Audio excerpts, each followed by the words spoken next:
Hi, Julie Rader here with the Virgo Full Moon astrological update. This is occurring on March 18th at 12:17 a.m. for those of us here in California or on the West Coast. So adjust for your time zone. So basically, in the middle of the night on the evening of St. Patrick's Day.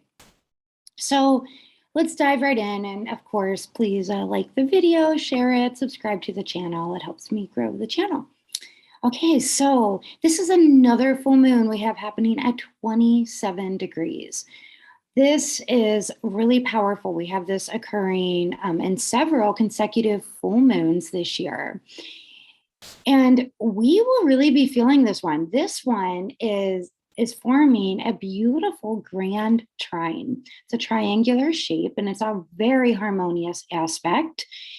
So it is forming a grand trine between the moon in Virgo, Pluto in Capricorn, and the North Node in Taurus. And so when we have a grand Earth trine, it gives us the ability to put down roots, to really add a rooted, grounded flavor to whatever we're doing.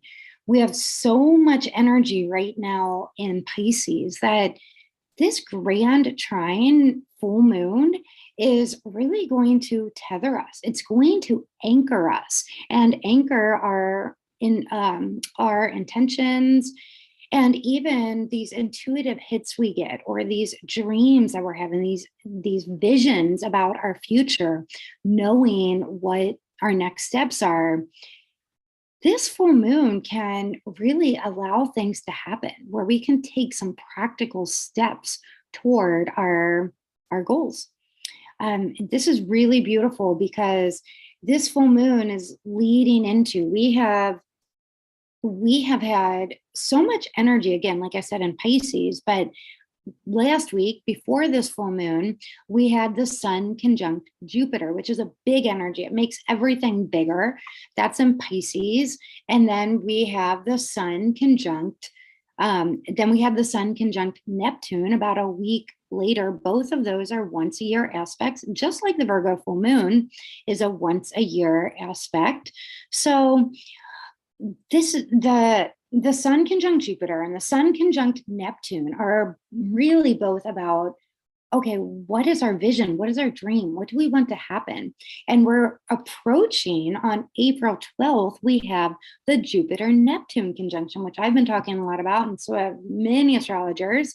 And that is really a very law of attraction energy. If we are in the flow, if we are allowing what we want, if we are vibrating at the frequency of what we want to be occurring in our life, then doors will begin to open. We will see just synchronicity after synchronicity occurring. However, if we are focusing on watching the news or in a negative vibration, we can go down a downward spiral. And if you feel like that's you, I highly encourage you, turn off the TV for a while. Just choose to do things that put you in a vibration of peace, joy, and happiness. And really ask yourself, what is it that I want to be true in my life? It is a wonderful time to be vision boarding, not just at this full moon, but pretty much from now, like kind of start it now and the next couple weeks if you haven't already. Make it an ongoing project all the way through the rest of the month and through mid-April. Because this, if we can put our attention toward what we want to be true, we will find that things begin to manifest in ways that we couldn't have even dreamed of. The key is to stay in a high vibrational frequency. As we do that, and we also have this grand Earth trine occurring at the same time, then we can really find that we are being given practical steps and perhaps a strategy on how to make our dream a reality. So let's dive in to see how it's going to affect you in your personal chart. If you are Aries rising, sun or moon as well, this is happening in your 6th house. This is the house of health. It's also the house of work. It's house of daily routines and pets. So there is a huge spotlight being shown on this area of your life. So if we're looking at it, health or routine, you can look and say, okay, what practical steps can I take? Maybe I set some New Year's resolutions for myself that really haven't taken off yet. This full moon is a wonderful time to kickstart it, to make it happen, and really put your health, your having a disciplined routine this is a great full moon to get that started, and you'll start feeling in a higher vibration and more in alignment with what it is you want to be true anyway. Taurus is happening in your 5th house. So Taurus, we have we have the North Node in your sign right now. We also have Uranus in your sign. So 5th house is really so for you, you are you have a lot of energy coming at you this whole year. And you are being asked with 5th house to creatively look at your life. Become more childlike, become more playful. You can be a very hard worker. We know that. Are you allowing yourself time to play, to be more childlike? This full moon could have you thinking about having a child or looking at your business, maybe starting a new entrepreneurial pursuit. So these are all things that could be coming up for you. Or even if you're single and you've been just working a lot, maybe it's time for you to start dating and allowing some romance into your life. Or even if you're in a relationship, add some more romantic spark into your relationship. Gemini, this is happening for you in your 4th house. This full moon is shining a light in your house of home and family. So you are being asked to really look at these areas and ask yourself, okay, is my home the way I want to be? Maybe I want to do some renovations. Maybe it's time to make a change, a move, something like that. 4th house is also end of matters. Maybe there is something it is time that it's time to release or shed, and you're being asked to look at that as well. Cancer, this is happening for you in your 3rd house. 3rd house is that of communication. So there's a big spotlight being shown upon how you communicate. Maybe there's a project that is now being completed or that needs your attention. Something writing, speaking, teaching, learning, anything to deal with that. Maybe there's something going on with your siblings or your neighbors, or simply it's time for you to take a road trip. It could be that as well. Leo, this is happening in your 2nd house. 2nd house is the house of finances. It's also the house of the food that you intake. So Leo, you're being asked to look at, okay, what is your financial situation? Are there changes that need to be made there? And with this grand Earth trine, you can make practical steps for achieving your financial goals. Virgo, this is your full moon.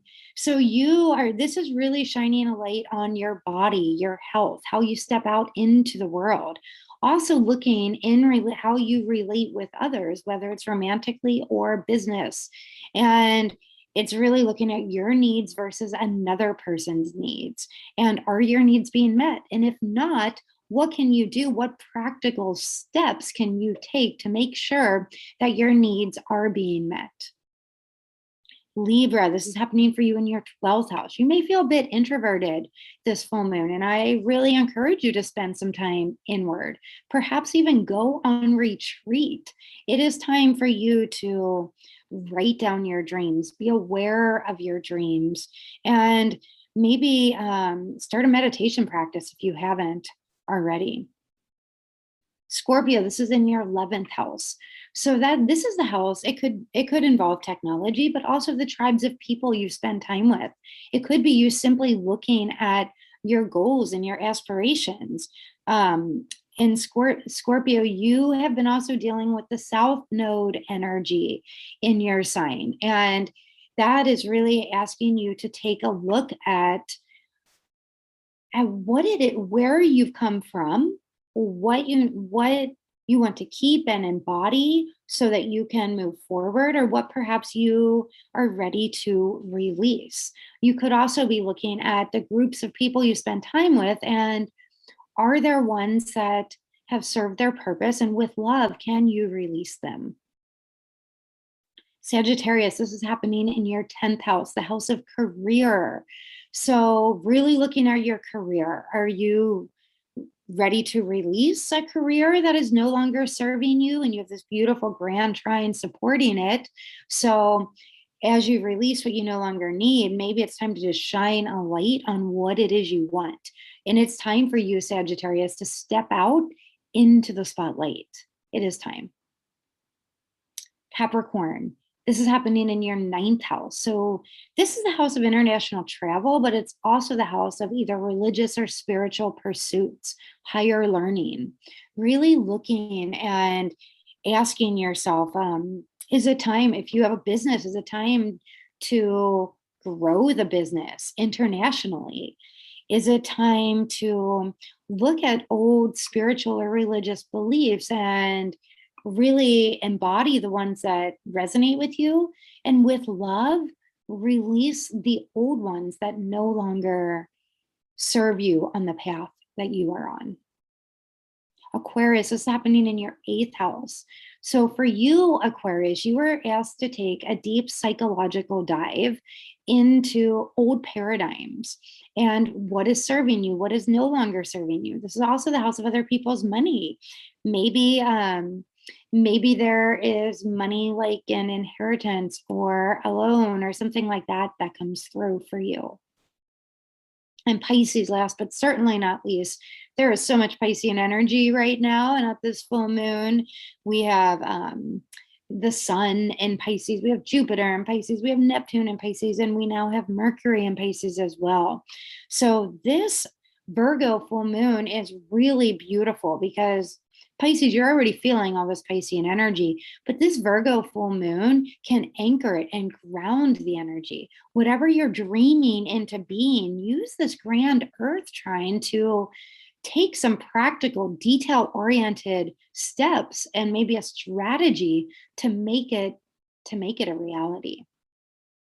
Thank you so much for taking the time to listen, and I will see you in the next video.